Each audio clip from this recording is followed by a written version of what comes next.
여러분, 우리 주님에게도 소원이 있거든요. 여러분, 주님의 소원이 뭘까요? 남과 북이 통일되는 그날 또한 우리 주님의 소원이에요.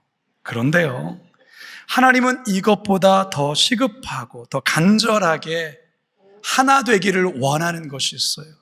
그건 뭐냐면 바로 성도들의 하나됨이에요. 교회 안에 있는 성도들이 하나 되는 것. 한국 교회가 싸우지 않고 다투지 않고 하나 되는 것. 그리스도인들이 하나가 되면 저는 분명히 남과 북이 통일의 그날이 오게 될 줄로 믿습니다. 오늘 우리가 대하는 이 로마서 15장에 바로 이 같은 주님의 마음이 담겨 있습니다. 바라기는 오늘 본문을 통해 하나님의 소원이 우리 성도들의 하나 되는 것임을 깊이 깨닫고 우리 거룩한 빛 광성교회 성도들 모두가 서로가 하나 되기를 힘쓰시는 우리 모두가 되기를 간절히 소망합니다. 첫 번째 따라합시다. 강한 자가 약한 자를 섬길 때 하나 될 수 있습니다. 강한 자가 약한 자를 섬길 때 하나 될 수 있습니다. 지금 전 세계가 전쟁에 대한 긴장감이 그 어느 때보다 높아지고 있습니다. 그 시작은 지금 러시아와 우크라이나의 이 전쟁이 아닌가 싶습니다. 이 전쟁이 장기화가 되면서 이거 자칫 다국적 전쟁으로 확대되는 것은 아닌가라는 염려가 있어요. 북한의 김정은이 러시아의 북한군을 파병함으로 덩달아 한반도의 긴장감이 높아졌어요. 얼마 전 중국에서 이 전승절 기념식에 러시아의 푸틴 대통령과 그리고 북한의 김정은, 시진핑 주석이 서로 손을 맞잡고 친밀함을 과시하는 그러한 보도들이 뉴스를 통해서 나왔지 않습니까? 그것을 바라보는 많은 이들이 걱정의 시선으로 바라보고 있어요. 여러분, 전쟁은 왜 일어나는 걸까요? 전쟁을 일으키는 이들은 나름의 이유와 나름의 명분을 내세우지만 그 안을 자세히 들여다보게 되면 철저한 자국 이기주의와 약육 강식의 논리로 전쟁을 시작하는 거예요. 우리가 사는 세상은 이처럼 강자의 논리에 의해 움직인다 해도 과언이 아니라 생각됩니다. 국가나 사회에서 평화가 깨지고 하나됨이 무너지는 이유도 다름 아닌 강자들의 힘의 논리로 횡포를 부리기 때문에 이런 일들이 일어난다 생각을 합니다. 자, 그런데 더 큰 문제는 뭐냐면 이러한 것이 교회 밖에서만 일어나는 것이 아니라 때론 교회 안에서도 일어난다라는 것이죠. 이런 일이 로마 교회, 우리가 지금 보고 있는 이 로마 교회 안에서도 발생했다는 사실이에요. 그래서 사도 바울은 이 문제를 아주 심각하게 여기면서 14장 전체를 할애해 여기에 대한 해결책을 제시했던 것입니다. 이제 로마서 15장에 다다른 사도 바울은 로마 교회의 갈등과 이 문제를 해결하기 위한 마지막 처방전을 제시합니다. 그게 무엇이냐? 1절 상반절을 읽습니다. 시작. 믿음이 강한 우리는 마땅히 믿음이 약한 자의 약점을 담당하고. 자, 여기서 담당하고, 믿음이 약한 자의 약점을 담당한다라는 말이 있는데, 이 담당하다라는 이 헬라어 바스타제이는 그의 짐을 같이 져준다, 약한 자의 짐을 같이 져준다라는 뜻이에요. 다시 말해서 믿음이 강한 자가 믿음이 약한 자를, 그의 짐을 함께 져주는 것, 이것을 이 바스타제인이라는 그런 단어예요. 자, 갈라디아서 6장 2절의 말씀 시작. 너희가 짐을 서로 지라. 그리하여 그리스도의 법을 성취하라. 여러분, 세상은요, 강한 자가 약한 자를 이용하고 그 약점을 이용해 자신의 욕심을 채우며 살아갑니다. 그러나 교회 공동체는 강한 자, 힘이 있는 자가 약한 자를 이용하고 자신의 욕심을 채우는 것이 아니라 그런 연약한 자의 약점을 보완해주고 그 짐을 함께 져주는 곳, 이게 바로 교회여야 하는 것이죠. 여러분, 우리 몸은요, 참 신비롭습니다. 우리의 인체는 바로 지금 말씀드린 강한 자가 약한 자를 섬기는, 강한 자가 약한 자의 연약함을 보완해 주는 것을 이미 실행하고 있어요. 그래서 우리가 지금 생명부지하고 여기 앉아 있는 거예요. 한 예를 들자면 우리의 몸에 있어서 가장 중요한 장기는 심장과 폐, 이런 것이에요. 가장 중요한 심장이죠. 근데 이 심장은 가장 중요한 기관이지만 아주 연약해요. 그래서 단단한 갈비뼈가 이들을 둘러싸서 큰 충격으로부터 보호해 주는 것입니다. 이게 바로 우리 몸에서 현재 일어나고 있는 그런 거예요. 면역 체계도 마찬가지죠. 몸에 바이러스나 세균이 들어오면 강한 백혈구와 항체가 싸워서 약한 세포를 지켜주는 것이죠. 몸을 보호해 주는 것입니다. 그래서 우리가 건강을 유지하고 여기에 앉아 있는 거예요. 고린도전서 12장 23절입니다. 시작. 우리가 몸에 덜 귀히 여기는 그것들을 더욱 귀한 것들로 입혀주며 우리의 아름답지 못한 지체는 더욱 아름다운 것을 얻느니라. 우리가 과거에 너 죽고 나 살자 라는 말을 했어요. 너 죽고 나 살자, 그게 통했던 시대였죠. 내가 살려면 누군가를 밟고 일어서고 누군가를 죽여야 내가 산다. 근데 여러분, 우리가 코로나19를 거치면서, 이 코로나19를 겪으면서 이 말이 바뀌게 됐어요. 너가 죽으면 나도 죽는 거고 너가 살면 나도 살게 되는 세상으로 바뀐 거예요. 약한 자를 죽이면 사는 게 아니에요. 약한 자가 죽으면 강한 자도 죽어요. 그렇다면 함께 살 수 있는 길이 뭘까? 약한 자와 강한 자가 함께 돕고 하나 될 때 함께 살 수가 있는 거예요. 그게 우리 몸이 지금 그걸 우리에게 가르쳐 주는 거예요. 자, 그렇다면 어떻게 하나가 될 수 있을까요? 이게 말처럼 쉽지 않죠. 강한 자의 역할이 중요합니다. 강한 자가 약한 자를 섬기는 거예요. 강한 자가 약한 자 위에 군림하는 것이 아니라 힘이 센 자가 약한 자를 섬기고 자신을 낮추면 하나 될 수 있어요. 그리고 함께 살 수 있는 거예요. 여러분, 교회가 그래야 된다, 그 말이에요. 우리 예수님께서도 우리에게 그런 본을 먼저 보이셨습니다. 마태복음 20장 28절입니다. 시작. 인자가 온 것은 섬김을 받으려 함이 아니라 도리어 섬기려 하고 자기 목숨을 많은 사람의 대속물로 주려 함이니라. 예수님께서 이 땅에 오신 이유는 섬김을 받기 위해서가 아니라 섬기기 위해서 오셨다. 심지어 자신의 생명을, 목숨을 많은 사람들에게 주기 위해서 오셨다라고 말하고 있습니다.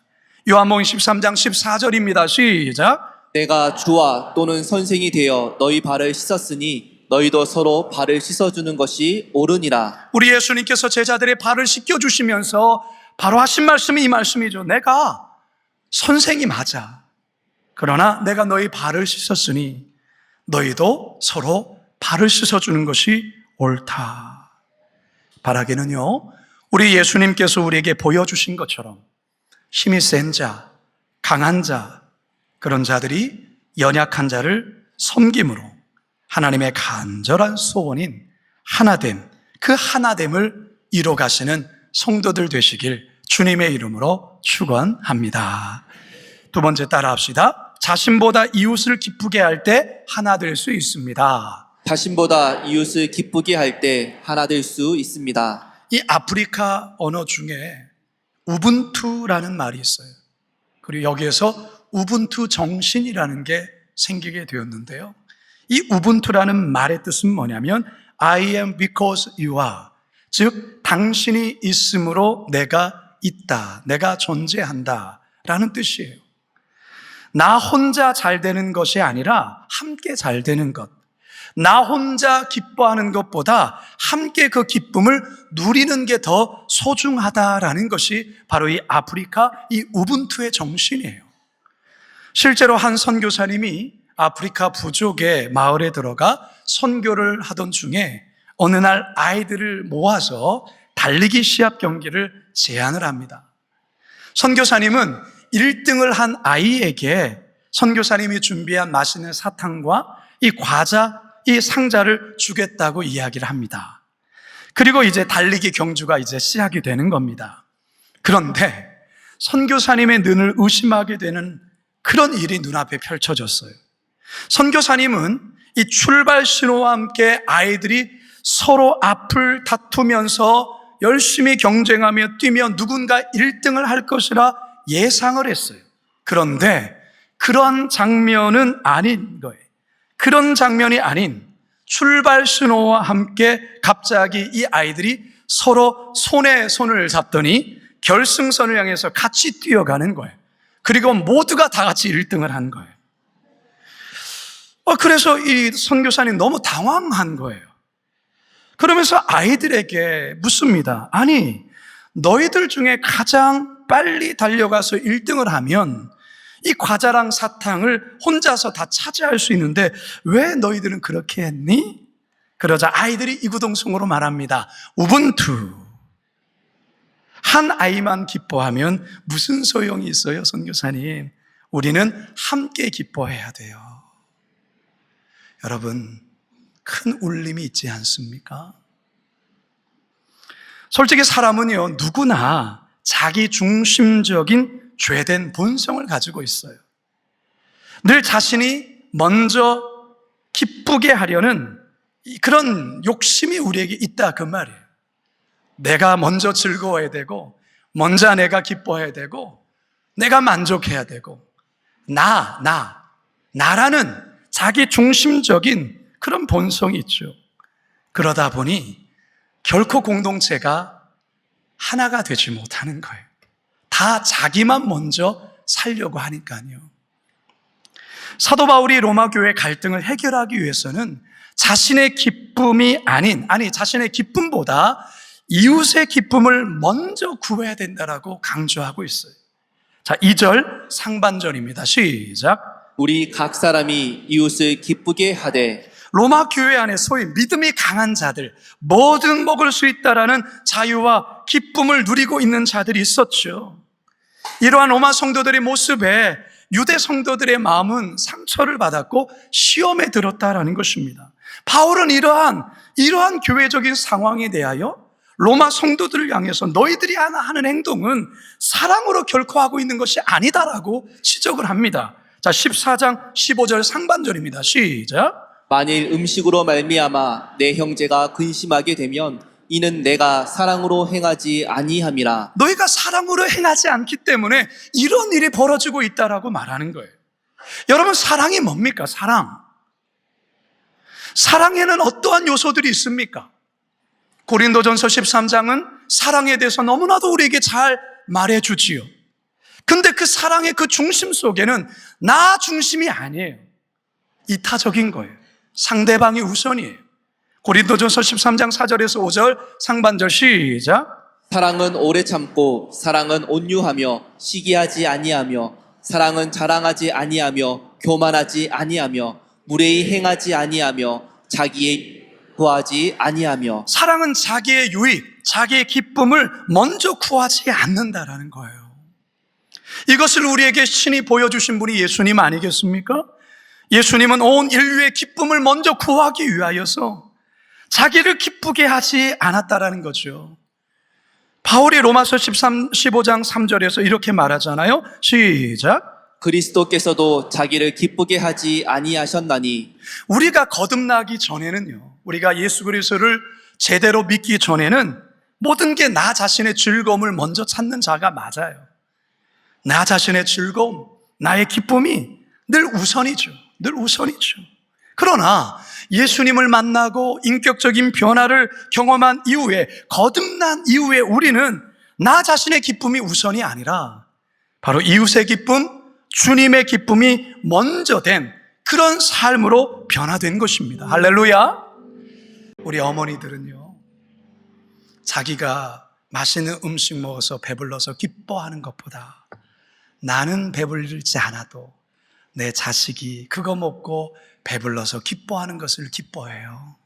왜 그런 줄 아십니까? 사랑하기 때문에 그래요. 사랑하면 나를 채우는 기쁨보다 남이 채워지는 그 기쁨이 더 기쁨이 큰 거예요. 그래서 우리 예수님도 자신의 기쁨을 구하지 않고 우리의 기쁨을 위하여 기꺼이 자신을 십자가에서 희생하신 거예요. 바라기는 예수님께서 우리를 위해 자신의 기쁨을 기꺼이 내려놓으시고 십자가의 고난을 당하신 것처럼 우리 역시 우리 성도들의 이웃의 기쁨을 먼저 기억하시며 그런 삶을 살기를 원합니다. 그럴 때 공동체의 분열은, 공동체의 다툼은 멈추게 됩니다. 그리고 하나를 이룰 수가 있습니다. 이와 같은 역사가 우리 교회 공동체 가운데 있게 되길 간절히 소망합니다. 마지막 세 번째 따라 합시다. 선을 이루고 덕을 세울 때 하나 될 수 있습니다. 선을 이루고 덕을 세울 때 하나 될 수 있습니다. 우리 교회에 새 가족들이 꽤 많이 주일마다 등록을 합니다. 다양한 배경과 또 다양한 사연 속에 우리 교회에 나오시는 분들이 있는데요. 가끔 새 가족 중에는 과거에 이렇게 이력을 보면 교회에서 봉사도 많이 하고 교회에서 큰 일도 많이 하신 분이 등록하는 경우가 있어요. 근데 한참 늦게 등록을 합니다. 교회에 나와서 바로 등록을 하는 게 아니라 때로는 수개월, 때로는 몇 년이 걸리기도 해요. 그런 속 사정을 들어보면 과거에 교회에서 나름의 상처를 입은 거예요. 목사님에 대한 어떤 실망, 또 장로님들에 대한 어떤 실망, 리더들의 어떤 모습에 대해서 어떤 상처를 받고 실망을 하고 또 교회를 떠나게 되고 그러면서 신앙에 방황을 하다가 우연히 우리 교회를 알게 되었고 출석을 하게 됩니다. 근데 그 마음에 과거에 상처가 있기 때문에 쉽사리 등록을 하지 않습니다. 그러다가 어떤 계기를 통해서 등록을 하게 되고 또 이후에 하나님의 그 은혜가 회복되어서 정말로 다시금 과거의 그 열정을 회복하며 신앙생활 하시는 새신자들이 여러분들이 있습니다. 여러분, 왜 교회 안에 이러한 상처와 아픔이 있는 걸까요? 물론 한 가지로 다 설명할 수가 없어요. 다양한 여러 이유가 있겠지만 오늘 우리가 대하는 이 로마서 15장의 말씀을 통해서 생각해 볼 때 교회가 마땅히 선을 행해야 하는데 그러하지 못한 모습, 성도 간에 서로가 덕을 세워야 되는데 덕을 세우지 못한 모습에 실망해서 교회를 떠나는 일들이 있다라는 것입니다. 그래서 사도 바울은 로마 교회, 로마 성도들 향해서 이렇게 권면을 합니다. 2절을 함께 읽겠습니다. 시작. 우리 각 사람이 이웃을 기쁘게 하되 선을 이루고 덕을 세우도록 할지니라. 선을 이루고 덕을 세우라라는 말, 참 중요한 거예요. 이 선이라는 것, 헬라어로 아가톤이라는 단어인데요. 단순히 도덕적인 선행만이 아니라 하나님 앞에서의 유익하고 바른 것, 이것을 아가톤, 선이라고 말하는 거예요. 그리고 덕이라고 번역한 오이코도메라는 이 헬라어 단어는 건축하다라는 의미에서 나온 말인데요. 공동체를 세우고 영적으로 서로 세워주는 것을 의미하는 거예요. 다시 말해서 교회가 세상에 선한 일을 행하고 그리고 교회 성도들 간에는 서로 말이나 행동이나 마음 씀씀이에 덕을 행할 때에 그 공동체가 건강하게 세워지는 것인데 세상을 향해서는 전혀 선하지 않고 성도들끼리도 덕을 끼치지 못할 때 그 교회는 병들게 되는 것이고 세상으로부터 손가락질 받는 그런 교회가 된다라는 것입니다. 사도 바울이 오늘 이 로마서 15장을 통하여서 로마 교회 성도들 향해서 말하는 것이 무엇입니까? 왜 너희들이 하나 되지 못한 줄 아느냐? 그것은 바로 선을 이루지 못하고 덕을 세우지 않았기 때문이라고 말하는 거예요. 바울이 에베소서를 통하여서 하나님이 우리를 창조하신 이유는 선한 일을 위해서라고 그렇게 설명을 합니다. 에베소서 2장 10절 시작. 우리는 그가 만드신 바라 그리스도 예수 안에서 선한 일을 위하여 받은 자니 이 일을 하나님이 전에 예비하사 우리로 그 가운데서 행하게 하려 하심이니라. 우리 그리스도인들은 바로 이 하나님께서 우리를 창조하신 이유가 선한 행위를 선하게 살기 위함임을 깨달아 아셔야 하는 것입니다. 더불어서 데살로니가전서 5장 11절은 이렇게 말합니다. 시작. 그러므로 피차 권면하고 서로 덕을 세우기를 너희가 하는 것 같이 하라. 피차 권면하여 서로 덕을 세우라는 거예요. 덕을. 여러분, 교회에서 아주 열심으로 봉사도 하고 뭐 어떤 모임에도 빠지지 않고 근데 뭘 할 때마다 늘 서로가 다투고 늘 덕스럽지 않은 모습을 보인다면 여러분, 교회가 어떻게 되겠어요? 아니함만 못하는 모습이 되는 거예요. 교인이 세상에 나가서 선하게 살아야 되는데 세상 사람들보다 더 불의한 모습으로 살아간다면 그 한 사람으로 인하여 교회가 욕을 먹게 되는 거예요. 마들은 소금이 되면 사람들에게 밟히게 되는 것이죠. 따라서 교회 안에서는 말과 행동과 마음 씀씀이의 덕을, 교회 밖에서는 선한 행을 통하여서 선을 행할 때에 그럴 때 세상에 교회를 향하여서 칭찬하고 교회를 인정하게 되는 것입니다. 그러면 교회 공동체가 주 안에서 하나를 이룰 수 있는 거예요. 이제 저는 말씀을 마치려고 합니다. 우리 연로하신 어르신들, 부모님들, 우리 부모님께 자녀들이 맛있는 소고기 사드리고 두둑한 용돈 드리는 것, 그거 참 귀하고 잘하는 거예요. 그런데 아무리 소고기 사드리고 용돈을 두둑히 드리면서 형제 간에 싸우고 원수처럼 지내면 부모는 기뻐하지 않아요. 그 마음에 피눈물을 흘리게 하는 거예요. 소고기 사드리고 용돈 드리는 것도 좋지만 부모의 마음은 형제 간에 화목하고 우애하는 데 있어요. 다시 말해 형제 간에 하나 되는 것에 있다 그 말이에요. 우리 하나님 마음도 이와 똑같습니다. 성도 간에 하나 되는 거예요. 성도 간에 하나를 이루는 거예요. 이게 우리 하나님의 간절한 소원이에요. 그러면 어떻게 하나 될 수 있습니까? 오늘 세 가지 여러분께 말씀을 드렸어요. 힘 있는 자, 강한 자, 그런 자가 연약한 자를 섬기십시오. 그리고 나 자신의 기쁨을 우선으로 삼지 마시고 이웃의 기쁨, 주님의 기쁨을 우선을 삼으시기 바랍니다. 마지막으로 선을 행하고 서로에게 덕을 세우십시오. 말에나 행동에나. 그러면 여러분, 교회는 하나가 될 수 있습니다. 하나가 되면 하나님께서는 그 하나된 교회를 통하여 세상 가운데 놀라운 역사를 이루십니다. 거룩한 비광성교회 성도들 모두가 하나됨으로 하나님 마음에 큰 기쁨을 드리는 우리 성도들 다 되시기를 주님의 이름으로 축원합니다.